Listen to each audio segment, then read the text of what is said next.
Vamos a conversar aquí en Ahora es Cuando con Alejandro Ferreiro, presidente de Chile Transparente, exministro de Economía. Alejandro, gracias por estar con nosotros esta mañana. Bienvenido, buenos días. Muchas gracias, Juan Manuel. Hola, Connie. buen día. Alejandro, voy a partir haciéndote esta pregunta. ¿Te parece, a partir de lo que se reveló en el The Clinic sobre estos traspasos desde Corfo al Ministerio de Hacienda, que es artificial esta polémica por estos traspasos, o en realidad es algo que, como más bien piensa la Contraloría, hay que revisar en detalle para saber si eventualmente hubo afectación patrimonial? Yo tengo la impresión de que estamos frente a una operación que se cursó de acuerdo con las competencias del Ministerio de Hacienda y de Corfo, adoptada por el Consejo de Corfo, sacando los excedentes extraordinarios del litio, llevándolo al Ministerio de Hacienda para fines generales. No veo yo ilegalidad, no veo yo secretismo. Lo que sí creo es que es revelador de un problema más estructural, que es el déficit fiscal de Chile y las necesidades que tiene Hacienda de buscar cuadrar la caja. Ahora, esta es una operación que no puede ser sostenida en el tiempo. Estos son recursos extraordinarios que están disponibles por una sola vez y el problema significativo permanece. Esto es un déficit fiscal mucho mayor al proyectado. Pero yo no veo aquí un escándalo. Probablemente la Contraloría se ve en la necesidad de plantear que va a investigar y está bien que lo haga, pero con la información disponible no creo que estemos frente a ilegalidades o a una operación sin sentido. ¿Ni a una falta de transparencia tampoco? Porque también es otra de las cosas que se está alegando. Porque tú dices, claro, no hay secretismo, pero por otra parte, no es que el Estado no nos informó, y estamos hablando de 4,5% del presupuesto de ese año. A ver, esta información estaba disponible. Otra cosa es que no haya sido reconocida, identificada, advertida por los analistas. Pero sí, probablemente en un escenario de un gobierno más transparente, esto se pudo haber informado de manera más proactiva. La información no es oculta porque están los libros en la información de Corfo y la discusión presupuestaria en donde se analiza la partida de Corfo. Pero sí, efectivamente, el gobierno estaba particularmente orgulloso de la operación y probablemente no le dio mayor difusión. Ahora, expliquemos un poquitito, dentro de lo que tú también conoces, Alejandro, cómo debieran operar estas cuestiones, porque también otra de las dudas es si hay o no hay una adecuada planificación presupuestaria. ¿Cómo debe operar un mecanismo como este para que sea efectivamente ajustado a la legalidad, para que sea debidamente transparente y se ajuste además también a una planificación presupuestaria si es que esta existe? A ver, yo creo que lo importante es que Corfo no debiera ser un instrumento de suplemento financiero para el Ministerio de Hacienda en general. No debiera ser esa la lógica.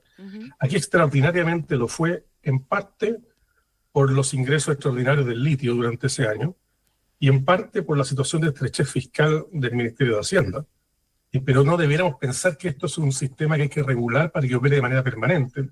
La lógica institucional de Corfo es que es una institución separada, es una institución que tiene una finalidad propia, tiene ingresos propios, y esos ingresos están orientados a satisfacer las necesidades de fomentar la innovación, la productividad, el desarrollo productivo de Chile. En consecuencia, esto deberíamos mirarlo primero como una señal preocupante de una situación más compleja y más importante que este debate o esta polémica, que es la situación fiscal de Chile, deficitaria, más deficitaria que lo que inicialmente se pensó. El año pasado, por ejemplo, terminamos con un 2,9% de déficit fiscal respecto al producto, 9.400 millones de dólares gastados más de los ingresos fiscales. Y si esto no se corrige, vamos a seguir viendo o situaciones de mayor endeudamiento o situaciones de uso de recursos fiscales que deberán tener otro propósito para cuadrar la caja del gasto corriente. Ese es probablemente el tema de fondo al que deberíamos abocarnos, porque esto es lo que pone en riesgo, creo yo, el futuro fiscal. Y cuando uno dice fiscal, también habla político-social de Chile en adelante. Ya, déjame concentrarme ahí un segundo. Cuando tú dices pone en riesgo el futuro fiscal, tratemos de dimensionarlo para quienes nos están escuchando. ¿Qué significa? ¿Cuál es el riesgo que se está corriendo en estos momentos, Alejandro? El año pasado Chile terminó con un déficit fiscal de 2,9% del PIB, un punto superior al pronosticado. Claro, se había estimado 1,9 y terminó siendo 2,9. Estos son 9.400 millones de dólares que nos gastamos más de lo que ingresó al fisco. Y esto hay que corregirlo. Y hay que corregirlo por una combinación virtuosa, ojalá, y con acuerdo político importante, aumentando ingresos y disminuyendo gastos superfluos o mal utilizados. Esa es la cuestión de fondo que Chile enfrenta. ¿Cómo reducimos el déficit fiscal? ¿Cómo incrementamos el gasto público? Y ahí es fundamental pensar en el crecimiento un pacto para el crecimiento, despejar incertidumbres y generar escenarios amistosos, amigables, que incentiven la inversión y la creación de empleo en Chile. Y por otro lado, tenemos que revisar el gasto público. Hay gasto público probablemente que es excesivo, hay gasto público que no está siendo canalizado correctamente hacia los fines de política pública que lo justificaron en su oportunidad. Y es allí donde tiene que estar probablemente concentrado el debate político en adelante, más que en la polémica si es que el ministro de Hacienda actuó correctamente con Corfo en la transferencia de estos recursos. Déjame volver un segundo, entendiendo perfectamente cuál es el tema de fondo que tú estás poniendo y totalmente de acuerdo con eso, pero para despejar todavía un poquitito más, porque esta cuestión se generaron una serie de reacciones, hay advertencia de comisión investigadora, hay quienes están anunciando acusaciones constitucionales, tenemos candidatos presidenciales también haciendo referencia a esto como una cuestión totalmente improcedente, incluso al borde de la ilegalidad. Expliquemos el patrimonio de Corfo. ¿Cómo está constituido el patrimonio de Corfo y hasta dónde esto afecta o no afecta eventualmente ese patrimonio? A ver, Corfo es una especie de Estado dentro del Estado, tiene normas de gestión bastante propias, bastante flexibles, tiene recursos asignados por el presupuesto, pero también recursos dedicados, generados a través de la participación que el Estado tiene en varias empresas. Por ejemplo, Corfo es el brazo a través del cual el Estado gestiona la participación en el litio. Los convenios con SQM, las concesiones que a futuro se entreguen, van a estar con Corfo como la contraparte del Estado en esas operaciones. Entonces tiene un conjunto de ingresos para estos efectos que son volátiles. Bueno, por ejemplo, tiene que ver con la cuantía de los contratos en materia del litio, tiene que ver con el precio del litio, y esos ingresos no siempre coinciden con las necesidades de gasto concreta que tiene Corfo para el desarrollo de sus actividades propias.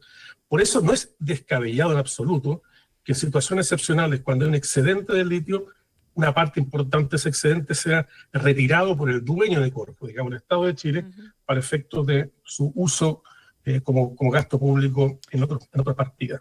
Ahora, esa situación es excepcional, tiene que ver con la cuestión del litio en particular. No puede repetirse el tiempo porque Corfo no tiene un patrimonio ni situaciones excepcionales como las del litio de hace un tiempo atrás, que le permitan ser una fuente pagadora o que suplemente los ingresos fiscales cuando estos son deficitarios. Ahora, este caso fue excepcional y fue excepcional, digamos, ¿verdad?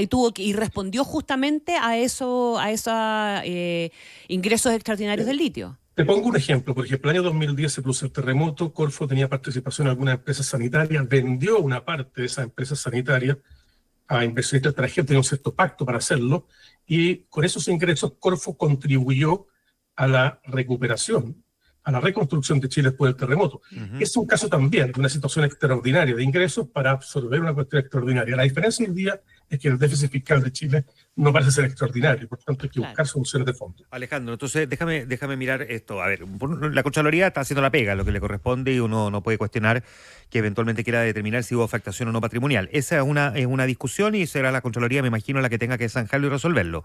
Pero por otro lado está esta otra discusión, que más allá de los que digan no, lo que pasa es que como no lo comunicó parecía que lo querían ocultar, y tú tienes un punto, no es que se haya hecho un esfuerzo por ocultarlo, sino que alguien no hizo la pega o no nos enteramos, pero la información estaba disponible. No es que Corfo haya hecho, o el gobierno, el Ministerio de Hacienda haya hecho un intento por ocultar la información. Pero la pregunta, creo yo, la que me parece, y déjame que profundicemos en este aspecto, a pesar de que ya lo menciona, que me parece más relevante, es por qué el gobierno necesita $3.500 millones, 4,5% del presupuesto de ese año, y en qué se gastó esa plata. Porque tú dices terremoto el 2010, vimos el 2020 el presidente Piñera pedir también 1.000 millones a Corfo en el momento de la pandemia, pero el 2023 no había un episodio específico. Sí, fue un año en el que se cumplió la regla fiscal además. Exacto.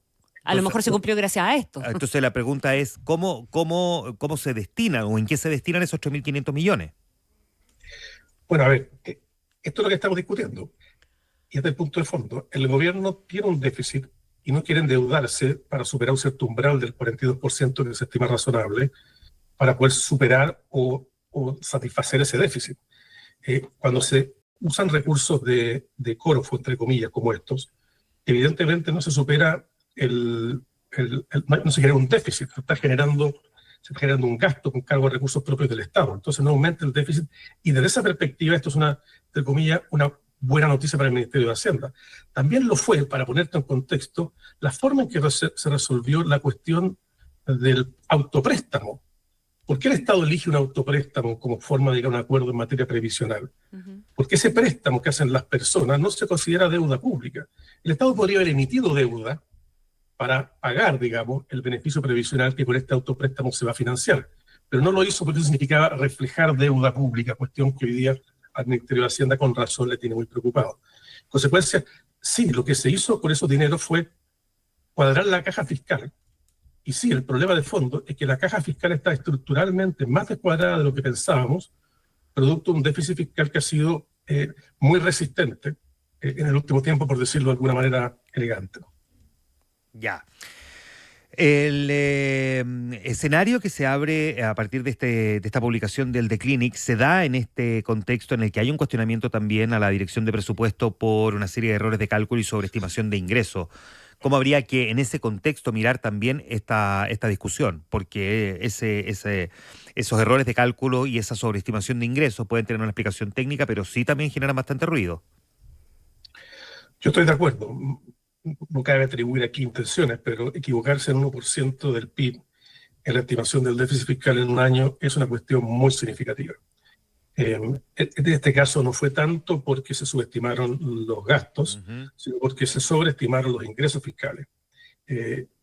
Siempre en la sobreestimación, en la estimación de los ingresos hay un escenario de incertidumbre, hay algo de especulativo, pero en este caso se llevó el error demasiado lejos y creo que es algo que hay que revisar. No puede ser que nos enfrentemos hoy día a esta sorpresa. Viene un año electoral, este tema obviamente está contaminado por el debate político, pero más allá de los dimes y diretes propios de la campaña, aquí estamos, creo yo, frente a un problema importante para Chile.